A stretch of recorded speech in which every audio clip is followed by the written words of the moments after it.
பிளாங்கான இடத்துல நின்னுருக்கீங்களா? நாம தினமும் சொல்ற சங்கீதம் 23ல கடவுளையே ஒரு மெய்ப்பண்ண சொல்றாங்க. ஏன் பாஸ் இல்லனா ஜட்ஜ்னு சொல்லல? வாசிக்கிறோம், ஆனா யோசிக்கிறோமா? முதல்ல மெய்ப்பெண்ணா யாருன்னு சிம்பிளா பாப்போம். ஆடுங்க பாக்குறதுக்கு ரொம்ப கியூட்டா இருக்கும், ஆனா அதுங்களுக்கு ஒரு பெரிய மைனஸ் இருக்கு. அதுங்களுக்கு வழி தெரியாது.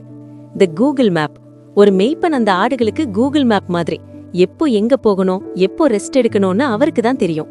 தி பாடிகார்டு. காட்டுல ஓனாய் வரும்போது ஆடுங்க சண்டை போடாது, ஓடும். ஆனா மெய்ப்பன் தான் அந்த ஆடுகளுக்காக முன்னாடி நின்னு சண்டை போடுவார். தி கேர்டேக்கர். ஆடுங்களுக்கு உடம்பு சரியில்லைனா கூட அதை தூக்கிட்டு போய் மருந்து போடுறது மெய்ப்பன் தான். ஆனா இயேசுவையே நாம நல்ல மெய்ப்பன்னு சொல்றோம் தெரியுமா? உலகத்துல இருக்கிற மெய்ப்பனுக்கும் இவருக்கும் ஒரு ஹியூஜ் டிஃபரன்ஸ் இருக்கு. No business, only love. ஒரு மெய்ப்பனுக்கு ஆடுகள் ஒரு பிசினஸ், ஆனா இயேசுவுக்கு நீங்க ஒரு ரிலேஷன்ஷிப்.